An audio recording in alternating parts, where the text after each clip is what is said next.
l'amibe, on a le genre Entamoeba avec l'espèce Histolytica histolytica qui est le seul agent pathogène.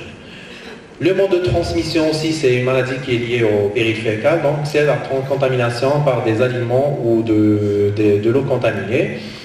Une fois au niveau de l'intestin, donc le kyste va se transformer en amibule, puis l'amibe va migrer au niveau du côlon. Et à ce moment-là, on va avoir deux destinées. D'un côté, donc, on va avoir une multiplication, formation d'autres kystes qui vont assurer le cycle d'infestation.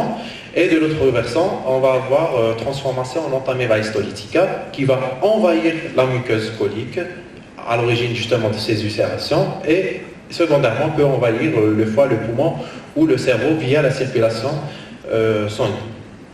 Le tableau de l'amibiase, il est très bien connu, donc c'est le tableau de dysenterie aiguë non fébrile, mais on doit signaler juste qu'il y a des formes chroniques et parfois même des amibiases extra-intestinales, principalement hépatiques. Le diagnostic en matière d'amibiase, on a aussi deux possibilités, soit la parasitologie des selles sur 3 jours successifs, j'insiste encore une fois, et là la sensibilité elle est meilleure par rapport, on a vu tout à l'heure Giardiase, la sensibilité jusqu'à 20-25%, là quand même avec une parasitologie on peut poser le diagnostic dans 85% des cas. Mais sinon on peut faire aussi la rectosigmoïdoscopie qui peut mettre en évidence des ulcérations muqueuses multiples en coup d'angle, ou encore à l'étude anapathe, des abcès amibiens en bouton de chemise qui est très en faveur d'une amibiase intestinale. La nouveauté ces dernières années, c'est qu'on peut utiliser d'autres techniques. On peut utiliser carrément une PCR dans les selles. D'ailleurs, il y a des dispositifs qui sont actuellement disponibles et c'est clair qu'avec ces dispositifs, la sensibilité elle est nettement meilleure, elle est au-delà de 90%. Pour le traitement de l'amibiase, là aussi, on utilise soit les amibicides tissulaires dans le cadre d'une amibiase maladie, métronidazole, tinidazole, ornidazole, là c'est à une durée quand même de 5 à 10 jours. Mais sinon, on peut aussi utiliser le secnidazole en une prise unique. Donc cette étude démontre l'efficacité du traitement de l'amibiase intestinale par le secnidazole, qui est aussi efficace pour les formes aiguës ou chroniques. Et d'ailleurs, le secnidazole, dans cette étude, il a une supériorité par rapport aux autres 5 nitronidazolés, du fait probablement de la simple dose, avec donc meilleure observance et meilleure compliance au traitement. On passe au troisième cas clinique, et là c'est un homme de 28 ans qui vit dans un milieu rural. Il est déjà diagnostiqué pour un syndrome d'intestin irritable selon les critères de rang 4 il y a une année, et qui vient consulter pour une diarrhée qui est apparue depuis 4 mois. À cette diarrhée, on a aussi des nausées, de l'anorexie avec perte pondérale de 5 kg. Et le patient signale aussi des douleurs abdominales importantes à type de crampe. Donc on a de la diarrhée, des douleurs abdominales à type de crampe, aussi une anorexie, une perte pondérale. Donc, à votre avis, comment vous allez procéder avec ce patient? Donc, vous allez juste traiter un syndrome d'intestin irritable, vous allez considérer cette diarrhée comme un sous-type syndrome d'intestin irritable avec diarrhée et vous allez considérer le traitement tel qu'il est. Ou bien vous allez faire une exploration paraclinique car ces symptômes n'ont rien à voir avec son syndrome d'intestin irritable qui a été diagnostiqué. Ou bien encore, vous allez faire des explorations paracliniques, car même si ces symptômes évoquent une forme diarrhéique du syndrome d'intestin irritable, mais on doit rechercher quand même autre chose. Donc à votre avis, qu'allez-vous faire? C'est absolument.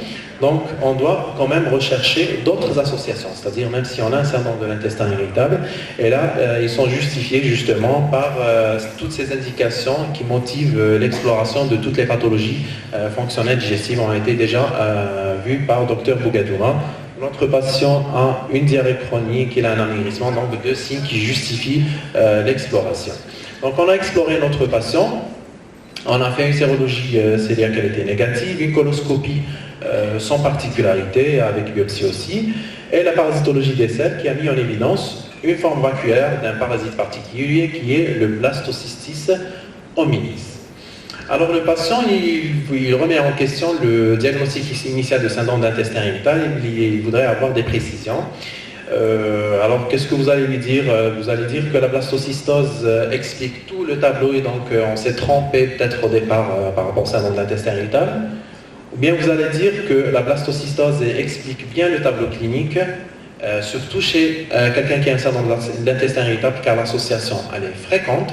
ou bien vous allez dire non, cette blastocystose c'est juste un petit portage et ça n'explique pas les symptômes, on est toujours dans le syndrome de l'intestin irritable. Donc en présence de blastocystose chez quelqu'un qui a un syndrome d'intestin irritable. Et plus fréquent. B. C'est clair. Donc la blastocystose explique bien le tableau clinique actuel et vous allez voir après que l'association chez quelqu'un qui a un syndrome de l'intestin irritable, elle est quand même assez fréquente. Donc quel traitement on peut proposer pour la blastocystose? Métronidazole. Oui, c'est l'antiparasitaire qu'on utilise souvent. Le sécnidazole. Oui. Tinidazole. C'est un 5-nitronidazolé. L'azithromycine pour le traitement du parasitose. Non. Et le trimethoprim sulfaméthoxazole, le Bactrim, est-ce qu'on l'utilise? J'étais persuadé que je vais vous surprendre parce que dans cette indication, toutes ces 4 molécules marchent, à savoir le métronidazole, sécnidazole, tinidazole ou même le Bactrim. Donc voici un petit rappel sur la blastocystose qui est une parasitose un peu négligée par les praticiens, mais quand même c'est une parasitose qui est très fréquente, liée à un parasite qui est le Blastocystis hominis. Donc ce parasite colonise principalement le cécome et le côlon distal, mais il ne propague d'invasion de la muqueuse. Donc la répartition elle est cosmopolite, mais vous allez constater que la prévalence varie d'un pays à l'autre. Par exemple, si on prend le cas du Japon, c'est 0,5%. En Malaisie, quand même, 60% de la population présente une infection par le blastocystose. Il y a une étude qui a été faite en France où on note une prévalence de 14% et j'imagine sous nos climats, la prévalence elle devrait être beaucoup plus élevée. Donc le réservoir du parasite, il est principalement animal. Donc pensez à cette parasitose chez quelqu'un qui est en contact avec les animaux, qui vit dans un milieu rural ou pour des professions à risque. Le mode de contamination aussi par voie orale, soit par contact direct avec les animaux contaminés ou bien en consommant de l'eau ou bien des aliments souillés. Au niveau de l'intestin, donc le kyste va se transformer en plusieurs formes, entre autres la forme amyloïde, vacuolaire ou encore granulaire. Et c'est ces formes qui vont être à l'origine de la symptomatologie clinique. Donc fort heureusement que le tableau clinique, cette parasitose, elle est souvent asymptomatique, elle ne donne pas de symptômes, mais quand elle devient symptomatique, retenez bien ces 2 signes cardinaux. On revient, c'est les signes qu'on a objectivés chez notre patient, c'est cette douleur abdominale, un type de crampe associée à une diarrhée, d'ailleurs c'est les signes les plus fréquents, mais sinon aussi on peut avoir des flatulences, de la nausée, ou une anorexie, ce qui expliquerait peut-être après par la suite une perte pondérale. Je rappelle encore une fois qu'il y a plusieurs études qui ont trouvé une forte corrélation et une prévalence de l'infection par le blastocystose chez quelqu'un qui a un syndrome de l'intestin irritable. Donc pour les modalités diagnostiques, là aussi il y a 2 possibilités. Soit c'est l'examen parasitologique des selles avec 3 échantillons successifs, ou mieux encore, ce qu'on peut demander maintenant, c'est les kits de PCR avec une meilleure sensibilité 2 à 3 fois plus importante. En matière de traitement de la blastocystose, il y a une règle d'or, c'est qu'on ne doit pas traiter le patient asymptomatiques. Donc on ne traite que les patients qui sont symptomatiques. On peut utiliser le métronidazole, le tinidazole, le sécnidazole ou bien le trimethoprim sulfaméthoxazole. Et justement, il y a cette étude intéressante qui a comparé l'efficacité des différents traitements en matière de blastocystose.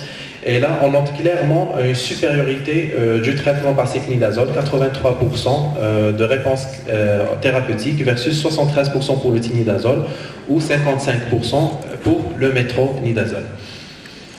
On passe maintenant au sécnidazole dans les MICI. Et là, vous savez très bien qu'une infection parasitaire, elle est fréquente chez quelqu'un qui a une MICI diagnostiquée. À cette étude qui rapporte une prévalence de 18% de l'amibiase intestinale chez les patients qui ont une MICI.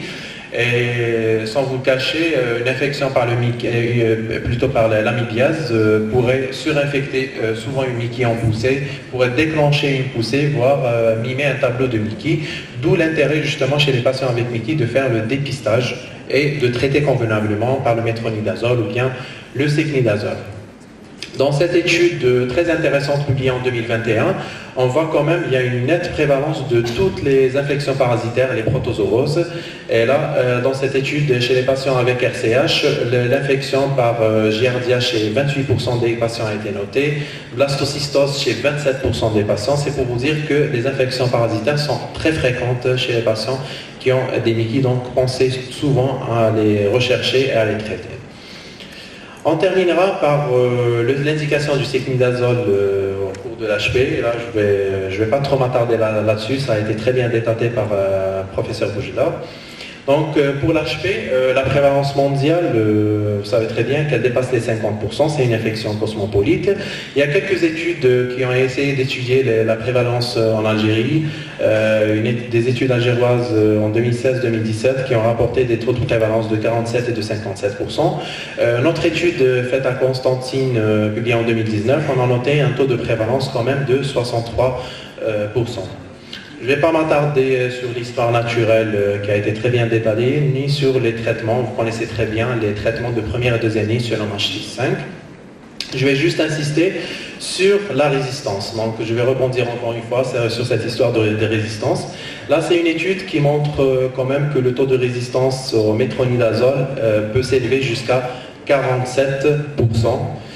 Notre étude faite à Constantine en 2019, donc on a mis en évidence une résistance à la clarithromycine de l'ordre de 18%.